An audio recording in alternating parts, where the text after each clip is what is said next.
ભક્ત ગોરા કુંભાર.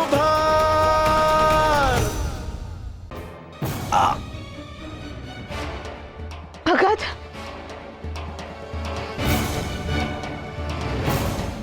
આમ તો શું થઈ ગયું દેવી?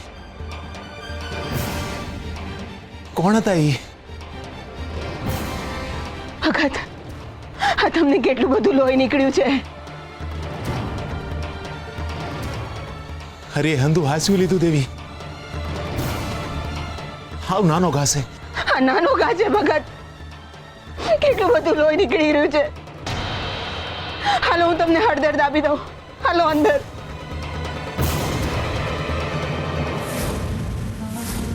શું આ બન્યું કઈ રીતે?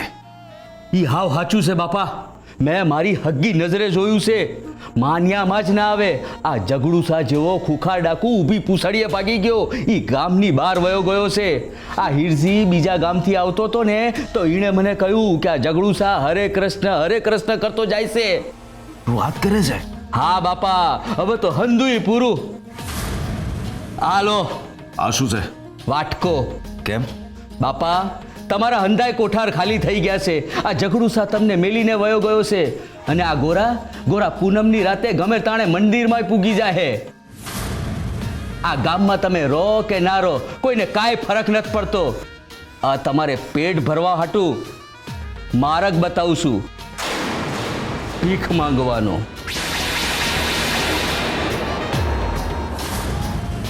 પગલા હું તને છોડીશ નહીં. બીજી વાર જો આવો વિચાર પણ કર્યો છે ને તો હું તને ભિખારી બનાવીને આખા રાજ્યમાં ફેરવીશ. આ તો મને દયા આવીને એટલે માર્ગ બતાવ્યો છે બાપા. બાકી તમે શું કરી શકશો હે? આ મંદિરની સત્તા તમારા હાથમાંથી વહી ગઈ.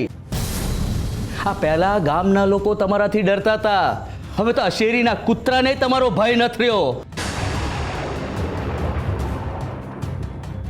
વાહ, સરસ સરસ વિચાર છે. હવે તો આ વિચાર જ મારો માર્ગ બનશે. કયો વિચાર? ડર, ભય.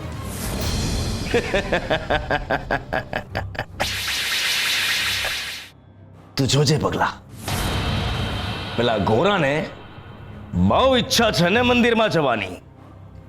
હું એને એવો ડરાવી દઈશ કે સામે ચાલીને એ પોતે જ મંદિરમાં જવાની ના પાડી દેશે. એને ભગવાનનો એવો ડર લાગશે કે મંદિરના પગથિયા પર પગ મૂકતા પહેલા એ કંપી ઉઠશે.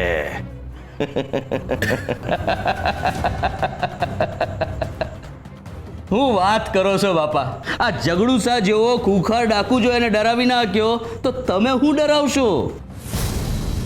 આ વખતે બળથી નહીં પણ કળથી કામ લેવું પડશે. પણ કેવી રીતે? એ તું હવે મારા ઉપર છોડી દે. શ્રી હરિ નમો નારાયણાય.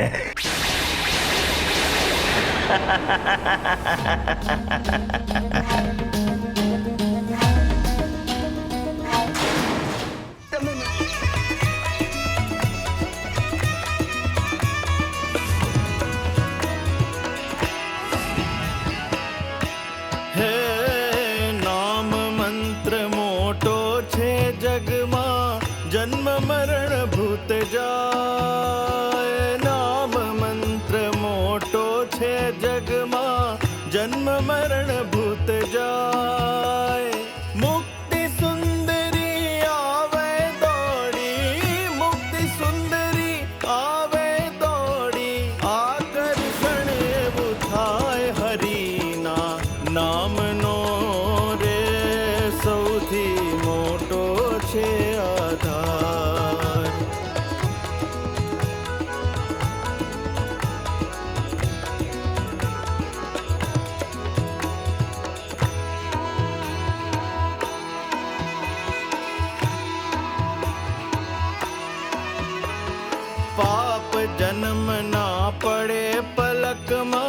कर्म बंध टूट जाए।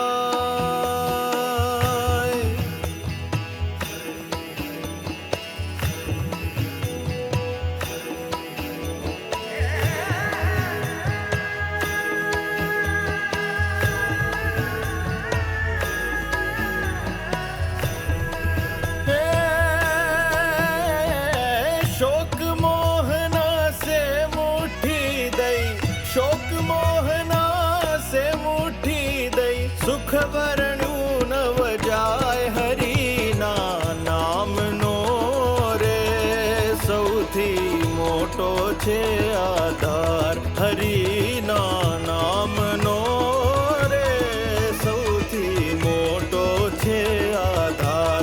हरिना नाम नो रे सौथी मोटो छे आधार।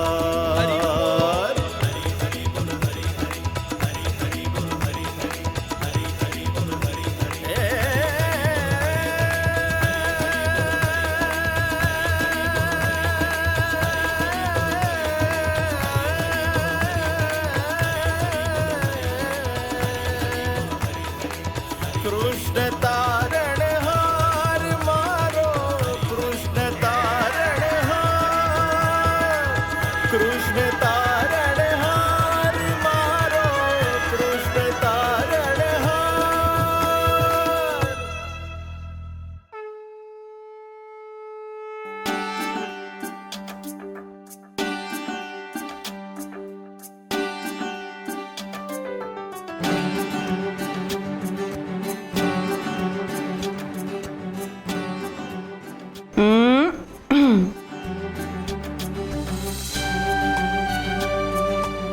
ભગત, પ્રસાદ. પ્રસાદમાં શીરો. પૂનમને તો હજી ઘણી વાર છે દેવી. ભગત, કાલે જે થયું ને એ પછી તો આજનો દી પૂનમ જેવો જ લાગે છે.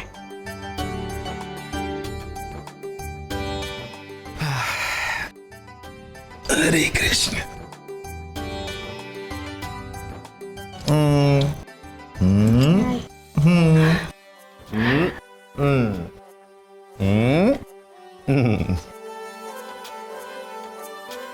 ભગત, કાલે તમને ને ગોરાને કાંઈ નુકસાન ન થયું ને એ માટે તો હરિનો હું બહુ મોટો પાડ માનું છું. કાલની રાતના અંધકારમાંથી ઉઘરી ગયા ને એટલે બસ હવે તો જીવનભરની પૂનમ જ છે. સાચી વાત છે દેવી. કાલ તો છે ને બહુ મોટી ઘાટ ટેડી હો. એક વાત કહું દેવી, કાલ તમે જ્યારે ગોરાની આગળ માં દુર્ગાનું રૂપ ધરીને ઊભા હતા ને ત્યારે છે ને જીવને ટાઢક વળ્યો. મનને સંતોષ થઈ ગયો કે તમે આપણા બાળકોની રક્ષા હાટું છે ને પાછા નહીં પડો જો હું નહીં હોઉં તો.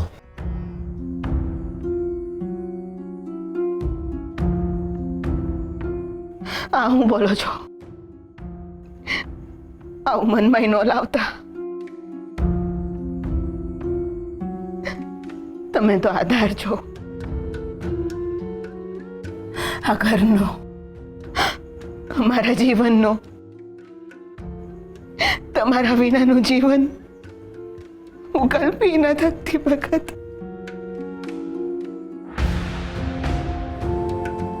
ને જો જવાનું હશે ને તો તમારા કરતા પહેલા હું જઈશ.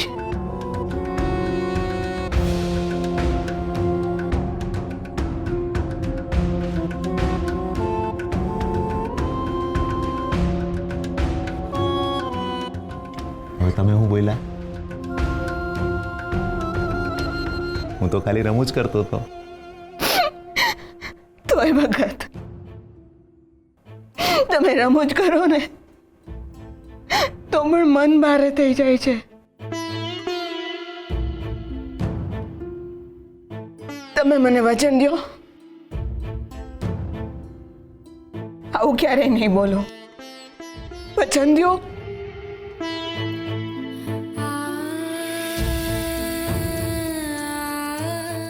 એમાં હું છે? હાલો હું તમને વચન દઉં છું કે હવે હું ક્યારે આવું નહીં બોલું. પણ તમારે પણ મને વચન આપવું પડશે દેવી. તમે મને છોડીને ક્યાંય નહીં જાઓ. હા,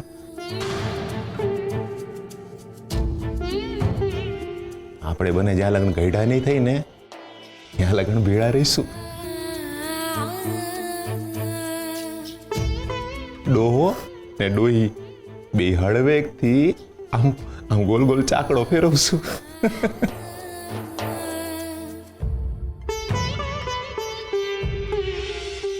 હા ને બાપા, હું ચકડાના માથે માટીનો પિંડ મૂકીશ.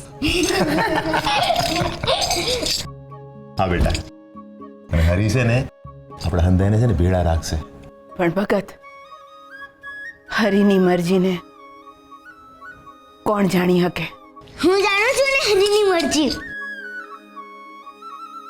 કોઈને કાંઈ નહીં થાય. રાત્રે હરીએ હંદુએ હાચવી લીધું તું ને, આપણે માને ક્યાંય નહીં જવા દઈએ. હરી માને આપણી પાસે જ રાખશે, હે ને હરી?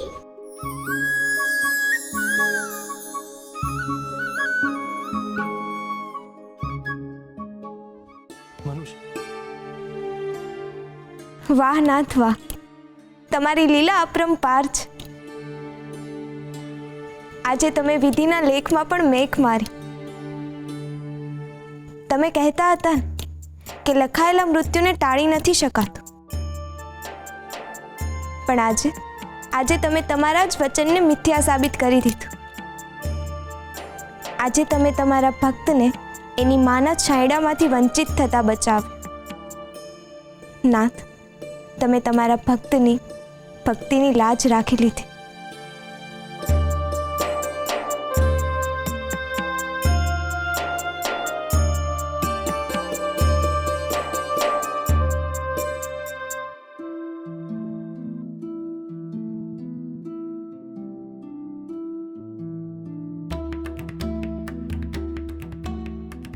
નાથ, તમારા મુખ પર કેમ શોકના વાદળો છવાયેલા છે?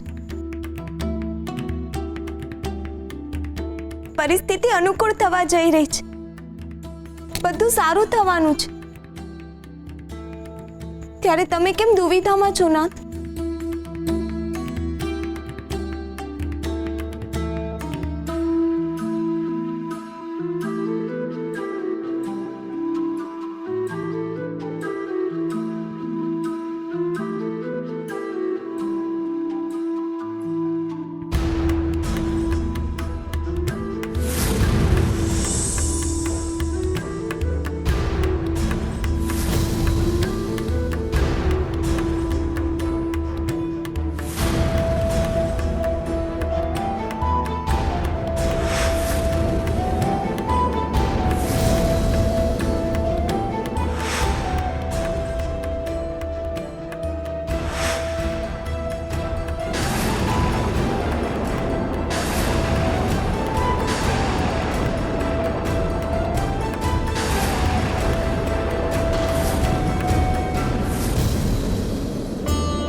સપનામાં માં હું કામ દેખાય છે, એ પણ આ રીતે?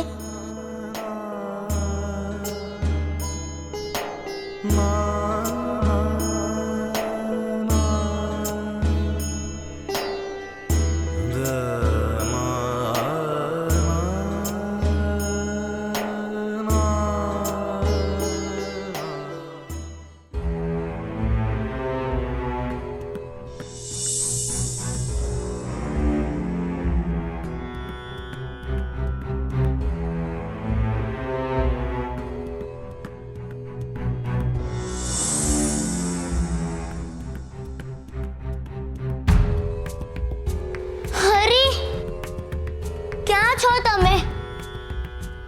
મારે તમને બહુ બધા સવાલો પૂછવા છે. આવો ને અહીંયા.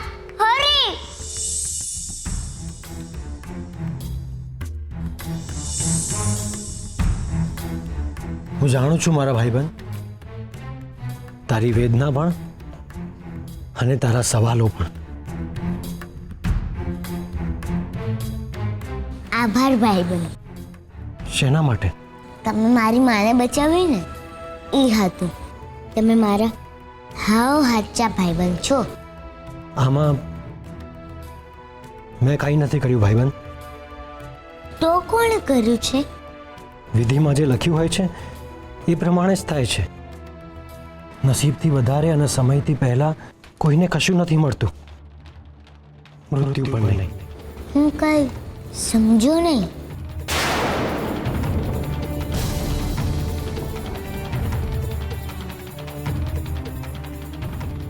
ક્યો ને ભાઈબંધ, મારી માનિકા તળી ગઈ તો પણ મને સ્વપ્નમાં એવું કેમ આવે છે? હાથ કાળો હોય, બરી ગયા હોય એમ. ઓલવાયેલો દીવો હું કામ દેખાય છે? મને આવું સપનામાં હું કામ આવે છે ભાઈબંધ? જે થવાનું છે એને રોકી નહીં શકાય ભાઈબંધ. વિધિના લેખમાં કોઈ મેઘ નથી મારી શકતું. મનુષ્યના ભાગ્યમાં જે પીડા લખી હોય છે ને એ એણે ભોગવવી જ પડે છે. પણ ભાઈબંધ, મને એક વચન આપ કે તારી આ અસહ્ય વેદના, અસહ્ય પીડામાં પણ તું મને સતત યાદ કરતો રહીશ.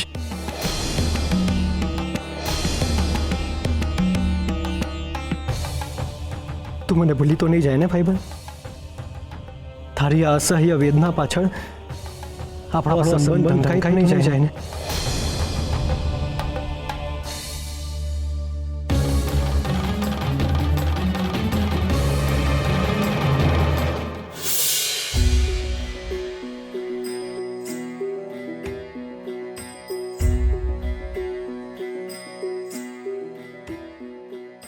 હરી, ક્યાં જતો રહ્યા તમે?